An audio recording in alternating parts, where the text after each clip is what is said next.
அறிவோம். அனைவருக்கும் நமஸ்காரம். இப்ப இந்த சாந்தோக்கிய உபநிஷத்துல 3 நிலை, விழிப்பு நிலை, கனவு நிலை, ஆள் உறக்க நிலையை பற்றி இவ்வளவு ஆழமா பேசிக்கிட்டு இருக்கு. அப்ப இங்க 3வது நிலையில் என்னன்னா, கனவில் உலகுகின்ற மனிதனும் ஆன்மா அல்ல என்பதை இந்திரன் புரிந்து கொண்டதும் பிரஜாபதி அவனை 3ஆம் படிக்கு கொண்டு செல்ல தயாரானார். மனிதனின் 3 நிலைகளில் 3வதாக வருவது ஆழ்ந்த உறக்கம். அது விழிப்பும் அல்ல, கனவும் அல்ல, ஆனால் அது ஒரு நிலை. அதை நாம் அனுதினமும் அனுபவிக்கின்றோம். அனுபவிக்கின்ற பொழுது அது பற்றி நமக்கு எதுவுமே தெரிவதில்லை என்றாலும், விழித்த பிறகு நான் நன்றாக தூங்கினேன், ஆனந்தமாக இருந்தது என்று கூறுகிறோம். அப்ப நன்றாக தூங்கியதையும் ஆனந்தமாக இருந்த அந்த அனுபவத்தையும் ஒருவன் இருந்துதான் அனுபவித்து இருக்க வேண்டும் அல்லவா? அப்போ அவனே தூக்க நிலை மனிதன். அவனை பிராக்ஞன் என்று வேதாந்த தத்துவம் அழைக்கிறது என்று இங்க புரிந்து கொள்ள வேண்டும் என்று இங்க பிரஜாபதி சொல்கிறார். அப்போ நம்ம 3 உடல்கள் நமக்கு இருக்கு. விஸ்வன், தைஜசன், பிராக்ஞன். அப்ப தைஜசன் யாரு? கனவு உடல். விஸ்வன் என்பது விழிப்பு நிலை உடல். பிராக்ஞன் என்பது ஆழ்ந்த உறக்க நிலை உடல். அப்ப இந்த 3 உடம்பு நம்ம வச்சுக்கிட்டு இருக்கோம். ஒவ்வொருத்தருக்கும் நம்ம 3 உடம்பு இருக்கு. அப்ப நம்ம இப்ப இதுல என்ன புரிஞ்சுக்கணும்னா, இந்த விழிப்பு நிலை உடல் தான் உண்மையான உடம்புன்னு நம்பி ஏமாந்து போறது யாரு? அதே மைண்ட் தான். இந்த மைண்ட் என்ன பண்ணுதுன்னா, இந்த உடம்ப சாஸ்வதம் நம்பிட்டு உட்காந்துருக்கு விழிப்பு நிலையில் இருக்கிறதுனால. அப்ப இந்த விழிப்பு நிலை உடலை உண்மை என்று நம்புது, இந்த விவகாரத்துல இம்பார்ட்டன்ஸ் கொடுக்குது, இத சத்தியமா பாக்குது, சங்கடங்களை அனுபவிச்சுக்கிட்டு இப்ப வாழ்க்கை ஓடிக்கிட்டு இருக்கு. எல்லாருக்கும் இப்படித்தானே ஓடிக்கிட்டு இருக்கு. அப்ப இந்த வாழ்க்கையில நம்ம வாழ்ந்துட்டு இருக்கிறவங்க தூங்கும் போது இந்த விழிப்பு நிலை உடம்பாகிய விஸ்வனை விட்டுடுறோம். விஸ்வங்கிற உடம்பை விட்டுட்டு கனவு நிலை உடம்பாகிய தைஜஸ்ங்கிற உடம்பை எடுத்துக்கிறோம். அங்க போய் கனவுல சில அனுபவங்களை பெறுகிறோம். அங்கேயும் நமக்கு சுக தூக்கம் இருக்கு. கனவுலையும் ஒரு புலி துரத்தும் போது தூக்கம் அடைகிறோம், ஒருத்தன் பாராட்டும் போது புலங்காங்கிதம் அடைகிறோம், கனவுல நம்ம ராஜாவா கூட ஆயிட்டோம், ஒருத்தன் அப்படியே நமக்கு தங்க சிம்மாசனம் எல்லாம் கொடுத்து தங்க நகைகள் எல்லாம் போட்டுக்கிட்டு இருக்கிற மாதிரி கனவு காண்றோம். கனவுல இருந்து விழிச்சு எழுந்து பார்த்தா ஒண்ணும் இல்ல, ஓட்ட குடிசையில படுத்துட்டு இருக்கிறோம்.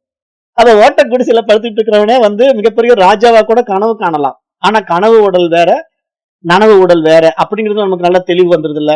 அது மாதிரி ஆழ்ந்த உறக்கத்திலயும் ஒரு உடல் இருக்கு. அதுக்கு பேர் தான் பிராக்ஞன் என்று இங்க சாஸ்திரம் சொல்லுது. பிராக்ஞன் அப்படிங்கிறது பிரக்ஞை நிலைதான். அது நான் உறங்குகிறேன் என்று சொல்லும் போதுதான் நம்ம விழிச்ச உடனே நான் நன்றாக தூங்கினேன், ஆனந்தமாக தூங்கினேன் அப்படின்னு சொல்றோம். அப்ப இங்க நம்ம என்ன இந்த இடத்துல நல்லா புரிஞ்சுக்கணும் அப்படின்னா, இந்த 3க்கும் அவஸ்தாத்ரய சாட்சியாக ஒண்ணு இருந்துகிட்டே இருக்கு. அதுதான் இந்த 3 உடம்ப படைக்குது, 3 உடம்ப அனுபவிக்குது, 3 உடம்பையும் அழிக்குது. நல்லா புரிஞ்சுக்கணும். இங்க 3 உடல் உருவாக்கப்படுது, அதுல அழிக்கக்கூடிய காலகட்டங்கள் மாறுது பாருங்க. இப்ப கனவு உலகத்துல வருகின்ற அந்த தைஜஸ்ங்கிற உடம்பு நீங்க கனவு காணுகின்ற வரைக்கும் உயிரோடு இருக்கும்.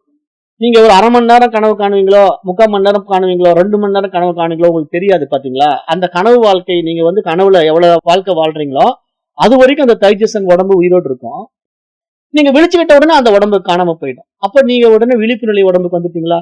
இப்ப இந்த விழிப்பு நிலை உடம்புல நீங்க வாழுகின்ற வாழ்க்கையில ஒரு டியூரேஷன் இருக்கு. ஒருத்தருக்கு 50 ஆண்டு, ஒருத்தருக்கு 80 ஆண்டு, ஒருத்தருக்கு 100 ஆண்டு அப்படின்ட்டு நம்ம ஒரு டைம் வச்சு இந்த உடம்பை வச்சு இயக்கிட்டு இருக்கிறோம். இது மாதிரி நம்ம தூங்கும் போது டீப் ஸ்லீப் போகிறோம்ல, கனவு உடம்பையும் விட்டுடுவோம், இந்த நனவு உடம்பையும் விட்டுருவோம்.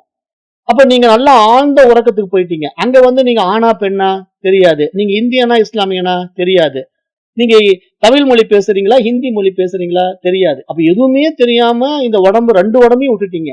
கனவு உடம்பையும் விட்டுட்டீங்க, நனவு உடம்பையும் விட்டுட்டீங்க, நல்ல தூக்கத்தை விட்டுருக்கீங்க. அப்ப அங்க ஒரு உடம்பு எடுத்திருக்கீங்க. அதுதான் பிரக்ஞை உடம்பு, பிராக்ஞன் அப்படின்னு பேரு. அப்ப அங்க உண்மையான பிரக்ஞைக்குள்ள நீங்க போறீங்க. அங்க உடம்பே இல்ல, உங்களுடைய ரியாலிட்டி அது, உங்களுடைய பிரக்ஞை. ஆனாலும் நான் இருக்கிறேன்னு உங்களால தெரிஞ்சுக்க முடியல. பாத்தீங்களா? பிரக்ஞை தானே விழிப்பு நிலைன்னு சொல்றோம். பிரக்ஞை வந்துட்டா, ஏண்டா நீ பிரக்ஞையோட தான் இருக்கிறியான்னு நம்ம ஒருத்தர் கேட்போம். நீ என்னதான் பிரக்ஞையா இருக்கிறியா இல்ல பிரக்ஞை இல்லாம இருக்கிறியா, கொஞ்சமாவது சுயநினைவுக்கு வா அப்படின்னு திட்டுவோம் இல்ல. நினைவே இல்லாம நீ என்ன பண்ணிட்டு இருக்க, சுயநினைவுக்கு வா அப்படின்னு சொல்லி ஒருத்தர் சத்தம் போடுவோம்.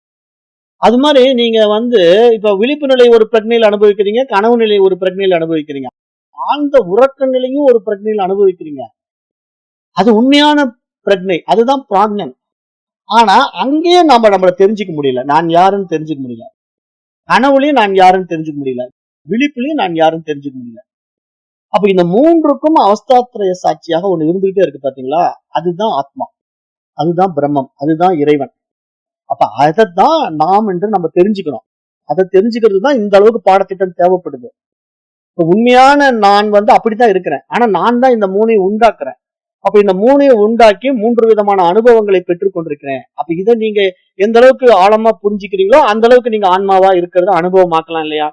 அப்ப அதுதான் நீங்க பாடம், அதுதான் நீங்க அனுபவம். அதை முயற்சி எடுங்க. நீங்க பிரம்மா அப்படியே ஸ்டெப் பை ஸ்டெப்பா கொண்டு வராரு.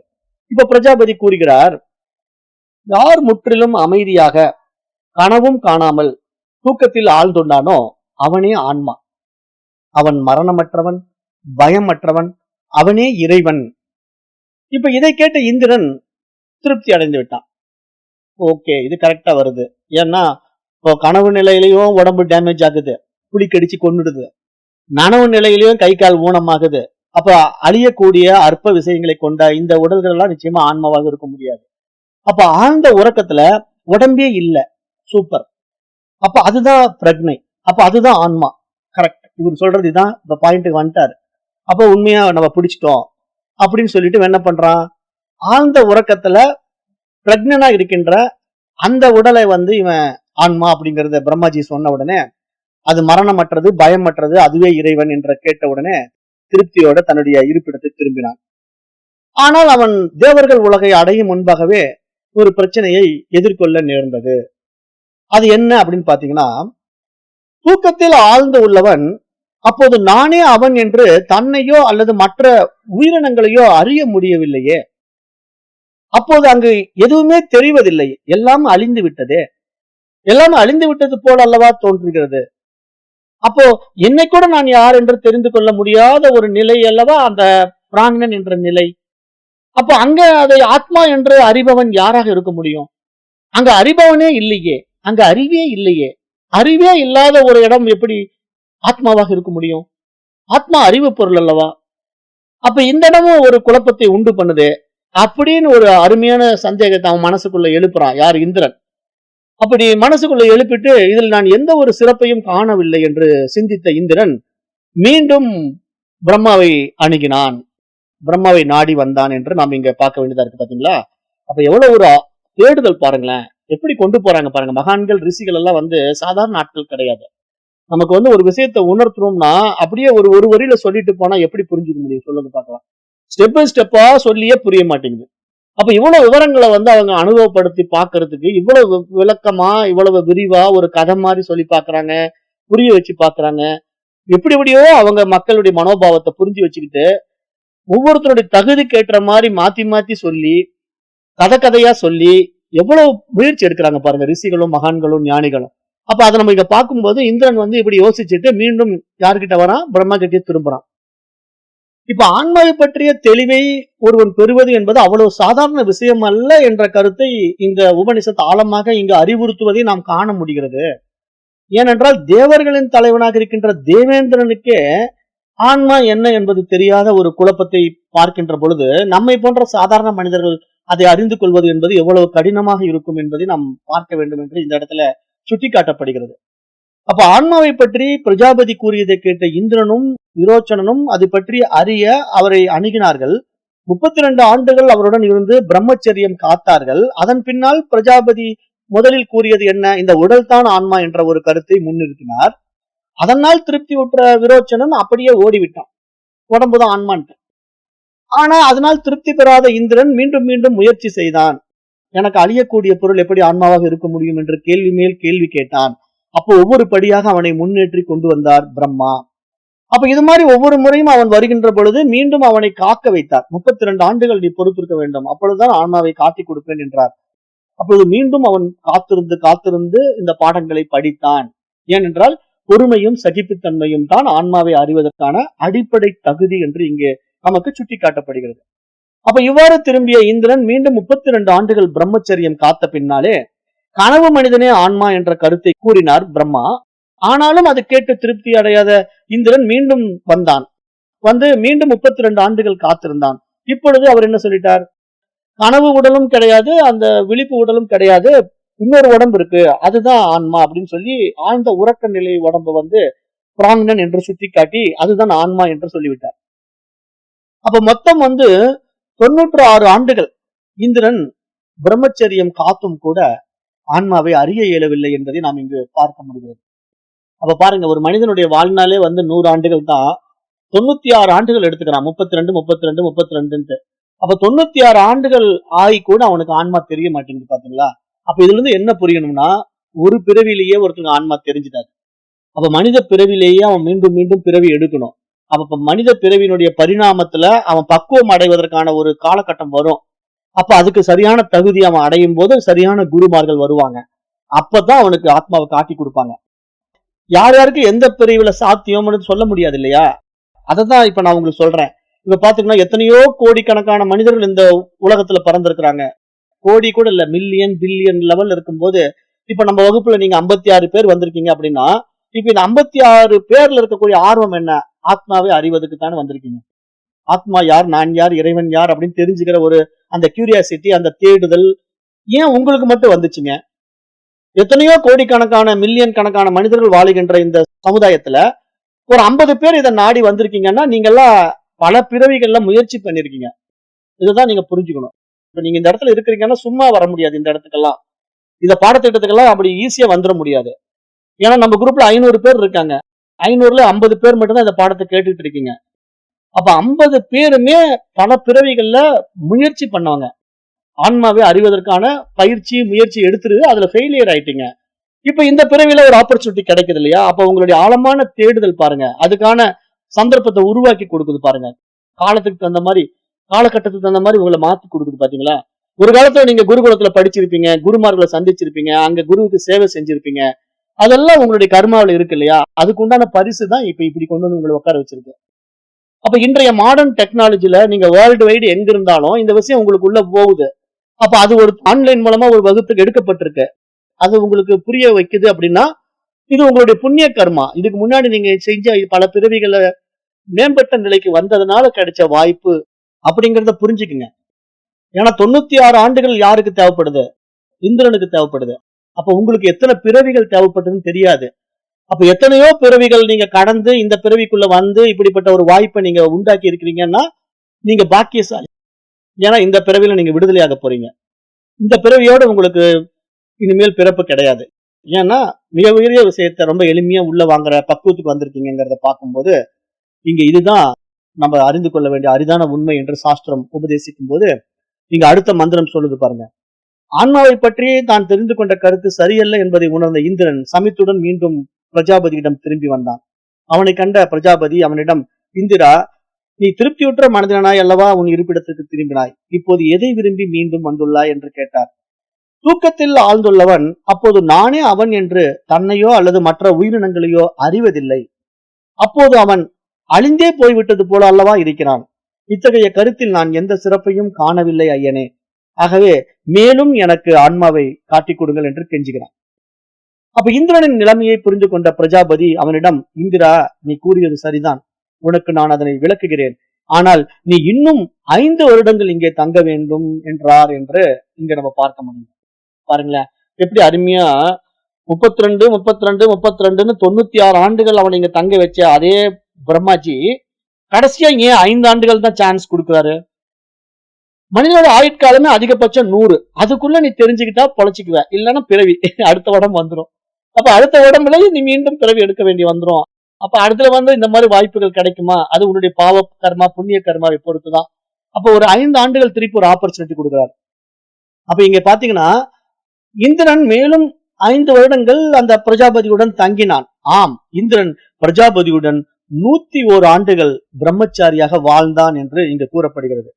அதன் பிறகு பிரஜாபதி அவனிடம் கூறினார் அப்படின்னு சொல்லிட்டு இங்க 11வது பகுதி நிறைவு அடைகிறது.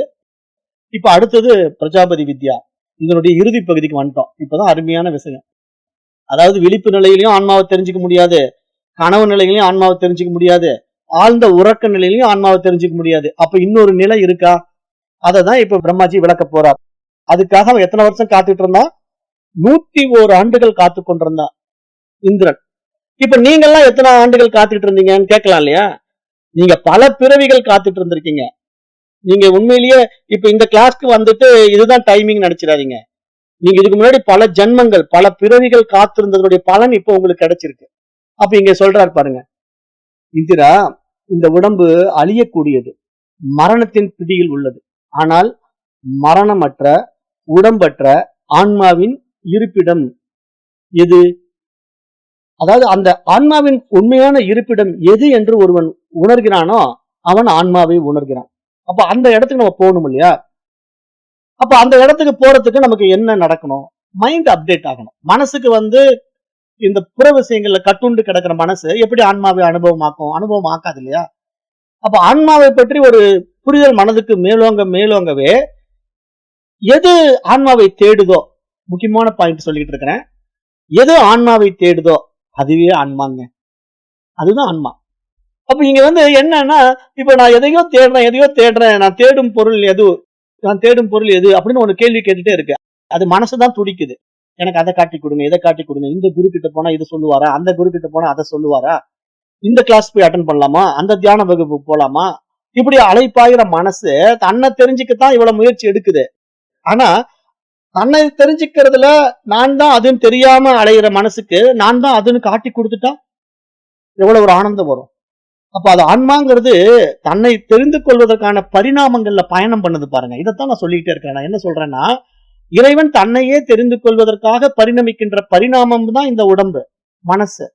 அப்ப எப்படிப்பட்ட ஒரு பரிணாம வளர்ச்சியை உண்டு பண்றான் பாருங்க. இறைவன் ஒரு புல்லாய், புழுவாய், பறவையாய், மிருகமாய், பாம்பாய், மனிதராய், தேவராய் அப்படின்ட்டு இவ்வளவு பரிமாணங்கள்ல பயணம் பண்ணும்போது ஒரு மனித பிறவியில் தான் இதை தெரிஞ்சு கொள்ள முடியும்.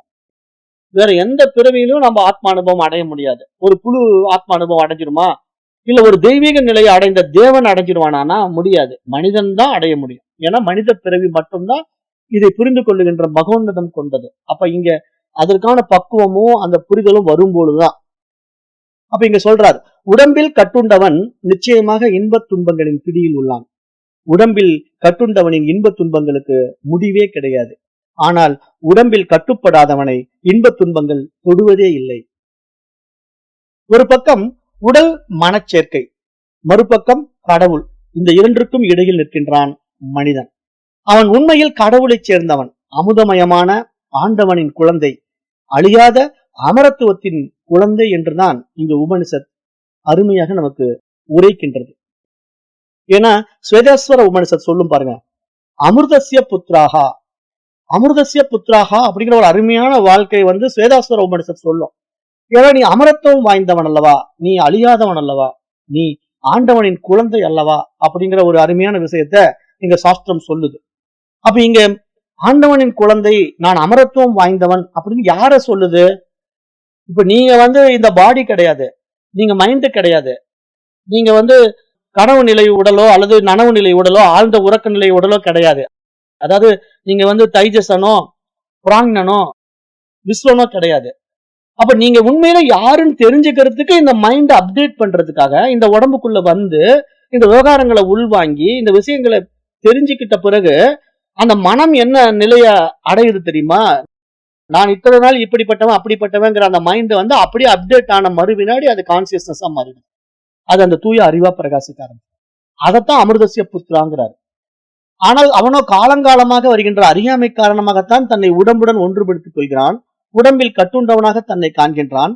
உடம்பின் இன்ப துன்பங்களை தன் இன்ப துன்பங்களாக கருதி ஒரு கணம் இன்பத்தில் திளைப்பதும் மறுகணம் துன்பத்தில் துவல்வதுமாக வாழ்கின்றான். ஆன்மீக சாதனைகள் செய்துதான் இந்த உடம்பிலே கட்டுப்படாதவன் உடல் மனச்சேர்க்கை தனது கருவி மட்டுமே தான் உண்மையில் இறைவனின் குழந்தை என்பதை உணர்பவன் இன்ப துன்பங்களின் பிடியிலிருந்து விடுபட்டு நிலைத்த பேரானந்தத்தில் திளைக்கிறான் அப்படின்ட்டு இந்த இடத்துல இந்த மந்திரம் சொல்லிட்டு இங்க அதுக்கு அடுத்த மந்திரத்துல விளக்கம் கொடுக்குது. இப்ப எப்படி காற்று உருவமற்றது, அது போலவே மேகம், மின்னல், இடி ஆகியவையும் உருவமற்றவையே. இவை ஆகாசத்திலிருந்து எழுந்து சூரியனை அடைந்து தத்தம் உருவங்களை பெறுகின்றன. மழை காலத்திலே காற்று சுழன்று அடிக்கிறது, மேகங்கள் திரள்கின்றன, மின்னல் வெட்டுகின்றது, இடி இடிக்கிறது. மழைக்காலம் ஓய்ந்து கோடைக்காலம் நெருங்கும் போது இவைகள் அனைத்தும் படிப்படியாகவே மறையத் தொடங்குகின்றன. ஏன்? எவ்வாறு? சூரியனின் வெப்பம் அதிகரிக்க அதிகரிக்க இவைகள் தங்கள் உருவங்களை இழந்து ஆகாசத்தில் ஒடுங்குகின்றன. அப்ப மீண்டும் சூரியனின் வெப்பம் தணிந்து மழைக்காலம் வரும்போது மீண்டும் இவைகள் உருவத்தை பெறுகின்றன. அப்ப இங்க இவைகள் உருவத்தை பெறுகின்றன. சூரியனை அடைந்து என்றால் சூரியனின் வெப்பத்தால் என்று நாம் இங்கே பொருள் புரிந்து கொள்ள வேண்டும் என்று இந்த இடத்துல ஒரு சூரியனை வச்சு இங்க இயற்கையினுடைய நீதியில எப்படி உருவங்கள் உண்டாகின்றன, படைப்பு எப்படி நடந்து கொண்டிருக்கிறது அப்படிங்கிற ஒரு ஆழமான விஷயத்தை இங்க புரிய வைக்க முயற்சி எடுக்கிறாங்க. அப்ப நம்ம இதை கவனிச்சு பார்க்கும்போது நமக்கு என்ன புரியணும் அப்படின்னா, நம்ம மழை காலங்கள்ல பாக்குற மலை மேகமாகட்டும், இடி மின்னல் ஆகட்டும், இதெல்லாம் ஒரு உருவத்துக்குள்ள வருது. ஆனா இங்க உருவமற்ற காற்று தான் என்ன பண்ணுது, இந்த உருவத்தை பெருகுது. அதாவது இந்த மழை நீராக மாறுது, மேக கூட்டங்களாக மாறுது, மழை நீராக மாறி மழையாக பொழிகிறது. அப்புறம் அந்த இடி மின்னலை உண்டு பண்ணுது. இப்படி பல பரிமாணங்களுக்கு பயணிக்கிறது இல்லையா?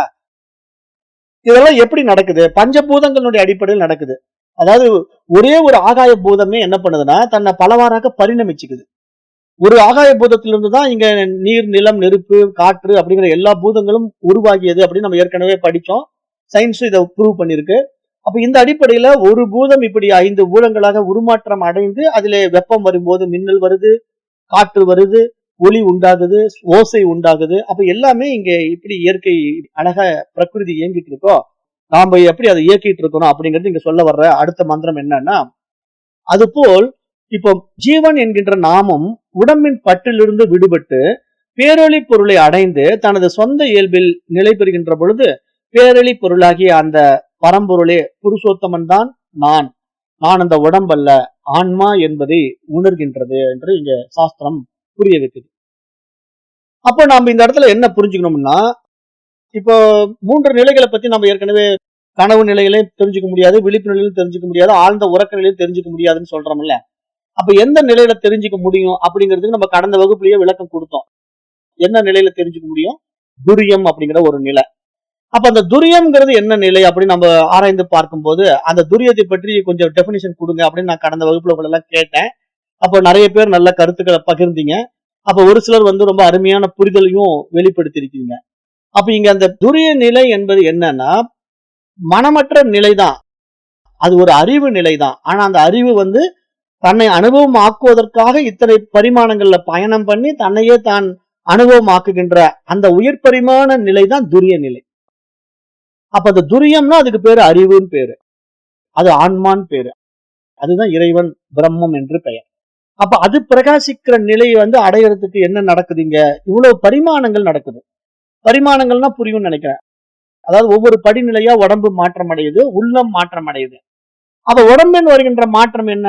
ஒரு அறிவு தாவரமா இருக்கும்போது அசையாம கிடந்தோம், ஒரே ஒரு தொடு உணர்வை மட்டும் வச்சுக்கிட்டு இருந்தோம். 2 அறிவு இருக்கின்ற புழு பூச்சிகளா மாறும்போது அசைஞ்சோம், ஒரு இடத்துல இருந்து இன்னொரு இடத்துக்கு போனோம். ஆனாலும் புலன்கள் பத்தாததுனால நம்மள யாரும் தெரிஞ்சுக்க முடியல. அப்புறம் ஊர்வன, பறவைகள், மிருகங்கள், மனிதன் என்ற நிலைக்கு நம்ம உயர் பரிமாண நிலையை அடையும் போது உடல்ல நிறைய மாற்றங்கள் உண்டானது, புலன்களிலும் மாற்றங்கள் உண்டானது. ஆனா இந்த மாற்றங்கள் போதுமானதா இருந்ததா? இல்லை இல்லையா? முக்கியமான பாயிண்ட். அதாவது புலன்கள் இருக்கலாம், உடம்பு இருக்கலாம், மனம் இருக்கலாம், ஆனா துரிய நிலை கிடைக்கல. அப்ப துரிய நிலை எப்ப கிடைக்கும்? மைண்ட் அப்டேட் ஆகும்போது தான் கிடைக்கும். இதுதான் பாயிண்ட். அப்ப நீங்க இப்ப மனித உடல்ல வரும்போது கூட நீங்க மனம்ங்கிற ஒரு விஷயத்தை வச்சிருக்கீங்க. நீங்க மிருக உடல்ல இருக்கும்போது கூட நீங்க மனம்ங்கிற ஒரு விஷயத்தை வச்சிருந்தீங்க. அங்கேயும் புலன்கள் இருந்தது, 5 புலன்கள் வச்சிருந்தீங்க. கண்ணு, காது, மூக்கு, நாக்கு எல்லாம் தெரியும் உங்களுக்கு. ஆனாலும் மனசும் இருக்கு. நம்ம சொன்னா கேக்குறீங்க. சிட்டுன்னா டாக் நம்ம சிட்டுனா டாக் உட்காந்துக்கும், ஸ்டாண்டுன்னா எழுந்து நிற்கும், ஜம்ப்னா ஜம்ப் பண்ணும். அப்ப டாக் ஒபே பண்ணுதே, நம்ம சொல்ற கமாண்ட ஒபே பண்ணுதுன்னா அதுக்கு புரியுது இல்ல, மனசு இருந்தா தானே புரிஞ்சுக்க முடியும். அப்போ ஒரு மிருகத்துக்கு கூட மனசு இருக்கு, அதுல ஒண்ணும் சந்தேகம் இல்லை. அப்ப நமக்கும் மனசு இருக்கு. இப்ப நம்ம குழந்தைய நம்ம சிட்டுனா குழந்தை உட்காரும், ஸ்டாண்டுனா எழுந்திருக்கும், ஜம்ப்னா நம்ம குழந்தை ஜம்ப் பண்ணும். அப்ப நம்ம குழந்தைக்கும் மனசு இருக்குது. ஆனா நம்ம குழந்தை நம்ம சொல்றதை எப்ப புரிஞ்சுக்குங்க? 7 வயசுல ஒரு மாதிரி புரிஞ்சுக்கும், 10 வயசுல ஒரு மாதிரி புரிஞ்சுக்கும், 15 வயசுல ஒரு மாதிரி புரிஞ்சுக்கும், 21 வயசுல ஒரு மாதிரி புரிஞ்சுக்கும். அப்ப இந்த குழந்தையினுடைய புரிதல் பாருங்களேன், நாம பெத்த குழந்தைக்கு கொஞ்சம் கொஞ்சமா பரிணாம வளர்ச்சியா அந்த உடல்லையும் உள்ளத்திலையும் நடந்து நம்ம அனுபவத்துல பாக்குறோம். அப்ப 21 வயசு வந்த பிறகு அந்த பையன் என்ன சொல்றான்? எனக்கு எல்லாம் புரிஞ்சு போச்சு, நான் பாத்துக்கிறேன், இன்னும் உன் வேலையை நீ பாரு அப்படின்னு அம்மா கிட்ட திருப்பி பேசுறான். அதுக்கு முன்னாடி அம்மா அவனுக்கு தான் பொச்சி கழுவி விட்டு இருந்தாங்க, அம்மா அவனுக்கு சாப்பாடு ஊட்டி விட்டு இருந்தாங்க. ஆனா அவனுக்குன்னு ஒரு மெச்சூரிட்டி வந்த பிறகு நீ உன் வேலையை பாரு, என் வேலையை நான் பாத்துக்கிறேன்னு சொல்றான். ஆனா அது ஒரு பூரணத்துவமான மெச்சூரிட்டியானா இல்ல. அந்த வயசுல அவனுக்கு ஒரு அகங்காரம் வந்துடுது, எனக்கு எல்லாம் தெரிஞ்சுக்கிட்டேன்னு நினைக்கிறான். ஆனா அது எல்லாம் தெரிஞ்சது ஆகாது இல்லையா? அப்ப இதுக்கு மேல தெரிஞ்சுக்கணும். இதுக்கு மேலயும் தெரிஞ்சுக்கிற இந்த மனித உடல்ல மைண்ட் வந்து எங்க போய் லாக் ஆயிருக்குங்கிறதையும் தெரிஞ்சுக்கணும். அப்ப இங்க லாக் ஆன இடத்தை எடுத்து விடுறதுக்கு தான் இங்க குரு சாஸ்திரம் தேவைப்படுது. அப்ப இங்க நாம வந்து என்ன பண்றோம்னா, வெளி விவகாரங்கள்ல போய் சிக்கி இந்த மாதிரி விதண்டாவாதமான விஷயங்களை உள்ள வாங்கி நிறைய குளறுபடிகள், குழப்பங்கள், பல்வேறு கருத்து பரிமாற்றங்கள், அவனுக்கு தெரிஞ்சதான் அவன் ஆயிரம் ஆயிரம் விஷயங்கள் நமக்கு சொல்லி புகுத்தி நம்மள ஒரு மாதிரி மோல்டு பண்ணி வச்சிருக்காங்க. அப்ப அதுல போய் மாட்டிக்கிட்டு நம்ம அதுதான் உண்மை என்று நம்பிக்கொண்டு வாழுகின்ற வாழ்க்கையில ஒருத்தனுக்கு வந்து கிறிஸ்துவ மதம் பிடிச்சிருக்கு, ஒருத்தனுக்கு வந்து இஸ்லாம் மதம் பிடிச்சிருக்கு, ஒருத்தனுக்கு இந்து மதம் பிடிச்சிருக்கு. அப்ப ஏன் இந்த வேறுபாடு? அவரவர்கள் மனதில் ஏற்றி வைத்துக் கொண்ட எண்ணங்கள்னால அது பிடிச்சிருக்கு. அப்புறம் ஒருத்தனுக்கு இந்த வாழ்க்கை பிடிச்சிருக்கு, ஒருத்தனுக்கு அந்த வாழ்க்கை பிடிச்சிருக்கு. அப்ப எதனால? அது அவரவர்கள் எண்ணங்களால் எழுந்த வேறுபாடு. அப்ப இப்படி மனம் போன போக்குல வாழுகின்ற மனிதன், அந்த மனம் ஏன் இப்படி மாறி மாறி போகிறது? உண்மையா நாம எதை தெரிந்து கொள்ள வேண்டும் அப்படின்னு அந்த விசாரணை செய்து விவேகத்தினால விழித்துக் கொள்ளும் போதுதான் இங்க மைண்ட் என்ன பண்ணுது? நித்திய அனித்திய வஸ்து விவேகத்தை அடையுது. எது உண்மையிலேயே நம்ம அடைய வேண்டிய இலக்கு, எது தேவையற்ற விஷயம் அப்படின்னு புரியும் போதுதான் இங்க நித்திய அனித்திய வஸ்து விவேகம் உண்டாகும் போது அந்த வஸ்து விவேகத்தினாலதான் வஸ்துவை காட்டி கொடுக்க முடியும். அதுதான் ஆத்மா. அதுதான் வஸ்து விவேகம்னு சாஸ்திரம் பேசுது. வஸ்துன்னா ஒரு விஷயத்தை பத்தி சொல்லுது, அது ஆத்மாவை பத்தி பேசுது. வஸ்துனாலே ஆத்மா தான். அப்ப அந்த வஸ்து விவேகம்னா நான் தான் ஆத்மா என்று தெரிந்து கொள்வதற்கு, நான் தான் இறைவன் என்று புரிந்து கொள்வதற்கு இவ்வளவு படிநிலைகளை நம்ம பயணம் பண்ணி நம்ம லிப்ட் ஆகி மேல வந்துட்டோம் அப்படின்னா அதுக்கு பேரு துரியம்னு பேருங்க. அப்ப அந்த துரிய நிலையை நீங்க அடைகிறது எப்படின்னா சாஸ்திரங்களால தான் அடைய முடியும். நீங்க தலைகீழா நின்னுட்டீங்க, நான் பாருங்க டெய்லி யோகா பண்றேன், காலையில எழுந்து அப்படி பிரிஸ்கா எக்ஸசைஸ் எல்லாம் பண்ணிட்டு எவனுமே நிக்க முடியாது பாருங்க, நான் தலைகீழா நின்னு காட்டுறேன் அப்படி நீங்க தலைகீழா நின்னு காட்டுங்களேன், ஆன்மா தெரிஞ்சுக்குமா? தெரியாது. அல்லது நீங்க அட்டமா சித்துக்கள் பெற்று பாருங்க, நான் இப்ப காத்துல பறந்து காட்டுறேன் அப்படின்னு சொல்லிட்டு அப்படியே நீங்க அப்படியே கீழ இருந்து எவனுமே எழுந்திருக்க முடியாது. நீங்க என்ன பண்றீங்க? சமணம் போட்டு உட்காந்துட்டு கொஞ்ச நேரத்துல அப்படியே உங்க தவ வலிமையை கூட்டி அப்படியே ஒரு அடி அப்படியே மேல பறக்குறீங்க. எல்லாம் கிளாப் பண்றாங்க, சூப்பர் சூப்பருங்க, பாருங்க எவனுமே எழுந்திருக்க முடியல, ஒரு அடி எழுந்துட்டார் பூமியில இருந்து. அப்ப புவியீர்ப்பு விசையே கட்டுப்படுத்தக்கூடிய ஒரு மகா சித்தர் உருவாகி விட்டார் அப்படின்ட்டு உலகமே உங்களை கை தட்டுது. நீங்க ஆத்மாவை தெரிஞ்சுக்க முடியுமா? முடியாது. ஏன்? மைண்ட் அப்டேட் ஆகல. நீங்க வித்தைகள் தெரிஞ்சு வச்சிருக்கலாம், பாடியை மாற்றம் பண்ணி வச்சிருக்கலாம், நோ யூஸ். ஏன்னா இங்க சாஸ்திரம் தெளிவா சொல்லுது, துரியம் என்பது மனம் விழித்து கொண்ட அறிவு நிலை, அந்த தூய அறிவு நிலை. அங்கதான் நீங்க பிரகாசிக்க முடியும். வேற என்ன பண்ணாலும், நீங்க வந்து என்ன பயிற்சிகள் பண்ணாலும், முயற்சிகள் பண்ணாலும், இல்ல நான் பூஜை பண்ணிட்டே இருக்கிறேங்க, டெய்லி வந்து சிவபெருமானை வச்சு சிவலிங்கத்தை வச்சு நான் அபிஷேகம், தேன் அபிஷேகம், பால் அபிஷேகம், சந்தன அபிஷேகம் எல்லாம் பண்ணி கழுவி குளிப்பாட்டி அவருக்கு வந்து ட்ரெஸ் எல்லாம் பட்டு பீதாம்பரம் எல்லாம் உடுத்தி அவரை விழுந்து விழுந்து கும்பிட்டு அப்புறம் கோயிலுக்கும் போறேங்க. ஏன்னா இங்க மட்டும் எனக்கு கும்பிட்டா திருப்தி ஆக மாட்டேங்குது, அவர் கோயிலுமே இருக்காரு, அதனால சிவன் கோயிலுக்கு டெய்லி காலையில போயிடுறேன் அப்படின்னு கிளம்பி நீ சிவபெருமான் கோயிலையும் போய் வணங்கிட்டு வந்த பிறகு நீங்க ஆத்மான்னு தெரிஞ்சுக்குவீங்களா? முடியாதுங்கிறது சாஸ்திரம். ஏன்னா இதெல்லாம் முடியாது. காரணம் என்னன்னா இதெல்லாம் புறச் செயல்களால் நீங்க அடையக்கூடிய விஷயமே கிடையாது. அப்ப நீங்க என்ன உண்மையிலே செய்யணும்? அகத்துல திரும்பி பார்க்கணும், உள்ள திரும்பி பார்க்கணும், உங்களுடைய உண்மைத்தன்மையை உங்களுக்குள்ள உணரணும். அதைத்தானே நான் வந்து பல வழிகளில் உங்களுக்கு மீண்டும் மீண்டும் புரிய வைக்கிறதுக்கு தான் போன தடவை அந்த திருமந்திர பாடல் அவ்வளவு தூரம் விளக்கம் கொடுத்தேன். அவர் சைவ சித்தாந்தத்துல வந்து ஒரு பாடல் அடிக்கடி சொல்லுவேன், திருநாவுக்கரசுடைய பாடல், தேடி கண்டு கொண்டேன் திருமாலோடு நான்முகனும் தேடி தேடனா தேவனை என்னுள்ளே தேடி கண்டு கொண்டேன் அப்படின்னு நாவுக்கரச பெருமான் பாடுறாருங்கிற அந்த பாடல் நான் ஏன் சொல்லுவேன்? நீங்க வெளியே தேடி பிடிக்க முடியாது ஆன்மாவை. நீங்க வந்து வெளியே வந்து சிவபெருமான் வந்து ஜடாமுடியா மாறி அப்படியே பயங்கரமான மேல அப்படி விரிஞ்சுக்கிட்டே இருக்காரு, சினிமாவில காட்டுறான் அப்படி. நீங்க அதையே கூட வச்சுக்கீங்களா, சினிமாவிலேயே காட்டுற மாதிரி சிவபெருமான் வந்து அப்படியே பிரம்மாண்டமா விரிகிறாருன்னா என்ன அர்த்தம்? பிரபஞ்சமா விரிஞ்சு போயிட்டே இருக்காரு. அப்ப நீங்க அப்படி பார்க்கும்போது அந்த நான்முக பிரம்மாவும் விஷ்ணுவும் என்ன பண்றாங்க? அன்னப்பறவை அவதாரமா எடுத்து இவரு பிரம்மா மேல கிளம்புறாரு, விஷ்ணுவும் வந்து முயற்சி பண்றாரு, ரெண்டு பேரும் மேல போயிட்டே இருக்காங்க, கண்டுபிடிக்கவே முடியல. அப்புறம் உடனே இந்த மகாவிஷ்ணு என்ன பண்றாரு? நம்மளால முடியாதுப்பா அப்படின்னு நான் கீழே பாக்குறேன்ட்டு பூமியை வந்து கொடையறதுக்கு கூர்ம அவதார எடுக்கிறாரு, பண்ணியா மாதிரி அப்படியே குத்தி பூமியை கொடைஞ்சி உள்ள போறாரு. அப்படிங்கிற மாதிரிலாம் கதை வடிவமைக்கப்பட்டிருக்கும்.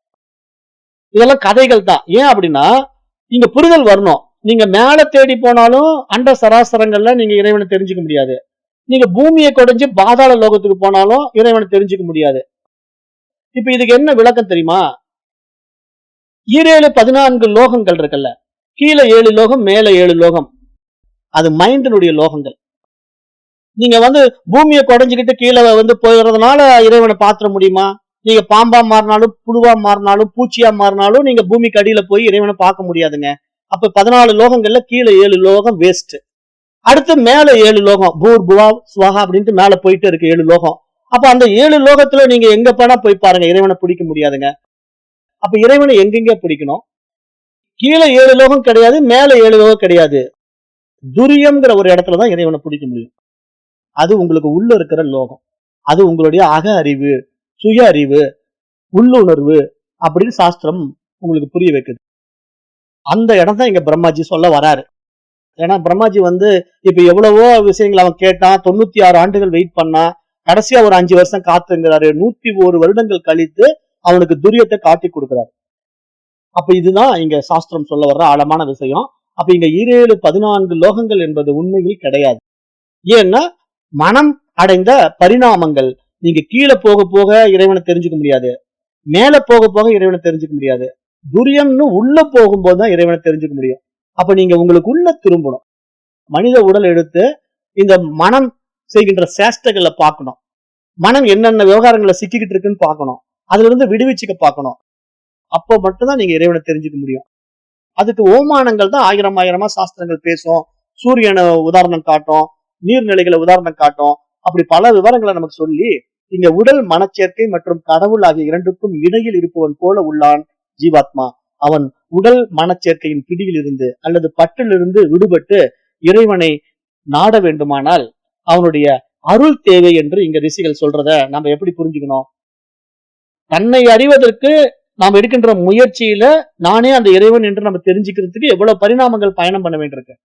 அது அனுகிரகம் தான் இங்க நம்ம சாஸ்திரம் சொல்லுது. எப்படின்னா, இப்ப நான் என்ன பாக்குறதுக்கு நான் விருப்பப்பட்ட கண்ணாடியில பார்க்க விரும்புறேன். என்னோட ரூம்ல நல்லா தெளிவா இருக்கிற கண்ணாடியில என்ன பார்த்து நான் அடிக்கடி தலைவாரிக்கிறேன். வெளியே இருக்கிற கண்ணாடியில பாதரசம் போயிருக்கு, அது ஒரு மாதிரி கலங்கி இருக்கு, அதுல போய் நான் நிக்க விரும்ப மாட்டேங்கிறேன். அப்ப என்ன காரணம்? ரெண்டும் கண்ணாடி தான். ஆனா நல்லா இருக்கிற கண்ணாடி தானே நான் என்னுடைய ஒப்படை பண்ணுவதற்கு எனக்கு பிடிச்சிருக்கோ. அது மாதிரி இறைவன் இங்க படைப்புல மனிதனா வந்தா மட்டும் போதாது. உடல் தூய்மை, உள்ள தூய்மை இருக்கிற இடத்துல தன்னை வெளிப்படுத்தி பிரகாசிக்கிறான் பாருங்க. அந்த பிரகாசத்துக்கு பேர் தான் துரியம்னு பேருங்க. அந்த துரிய நிலையை நீங்க அனுபவமாக்கணும். அதுக்கு பேர் தான் ஆன்ம அனுபூதி, அது இறை அனுபூதி, ஆத்மா அனுபவம், இறை அனுபவம் அப்படின்னு சாஸ்திரம் இங்க புரிய வைக்குது. அப்ப இங்க ஆன்மீக சாதனைகள் வாயிலாக அவரது அருளை பெறுகின்ற ஜீவாத்மா தன்னை ஆன்மாவாக இறையம்சம் பொருந்தியவனாக உணர்கின்றான். கூட்டில் அடைபட்டு கிடந்த சிங்கத்தை காட்டில் விட்டால் எப்படி மகிழ்ச்சியுடன் சுற்றி திரியுமோ அப்படி அந்த ஜீவாத்மாவும் கழித்து மகிழ்கிறான். தான் பற்றி பிடித்திருந்த உடம்பை கூட மறக்கின்ற நிலையை அவன் அடைகின்றான். அதுக்கு பேர் தான் ஆன்மா அனுபூதி. அப்ப ஆன்ம அனுபூதிங்கிறது எப்படின்னா, இங்க 3 உடல்களும் உங்களுக்கு கிடையாது. என்னென்ன உடல் கிடையாதுங்க? விழிப்பு நிலை உடம்பாகிய விஸ்வன் கிடையாது, கனவு நிலை உடலாகிய தைஜசன் கிடையாது, ஆழ்ந்த உறக்க நிலை உடம்பாகிய பிராக்னன் கிடையாது. அப்ப நீங்க உண்மையே உங்க உடம்பு என்ன? ஆத்மா, அறிவு, பிரம்மம் அப்படிங்கிறது உங்களுடைய ரியாலிட்டி. அப்ப அந்த இடத்துல நீங்க மட்டும்தான் இருக்கிறீங்க. உங்களுக்கு வேறாக அங்க எதுவுமே கிடையாது. அப்ப இங்கே உங்களுடைய வைபவத்தினால இந்த 3 உடல்களை உண்டாக்கி 3 அனுபவங்களை பெற்று இதுல நீங்க உங்களையே நீங்கள் உணர்கின்ற ஒரு வைபவத்துக்கு பேர் தான் இயற்கையினுடைய இந்த நியதி, பிரகிருதி என்று சாஸ்திரம் இங்க பேசும். அப்ப இதை நீங்க புரிஞ்சுக்கிறதுக்கு மனம் அடைகின்ற பக்குவம், மனம் உயர்கின்ற பரிணாமம், அதுதான் துரியம் என்று இந்த சாஸ்திரம் சொல்லி கொடுத்து இப்படிப்பட்ட அருமையான விஷயத்த இன்றைக்கு நம்ம இப்படி நிறைவு செய்யறோம். அடுத்த வகுப்புல இதை முழுமையாக இந்த உபநிஷத்தை முடிக்க பார்க்கலாம். அப்ப நேரம் கருதி நான் இன்றைக்கு இந்த வகுப்பை நிறைவு செய்கின்றேன். நன்றி. ஓம் தத் சத்.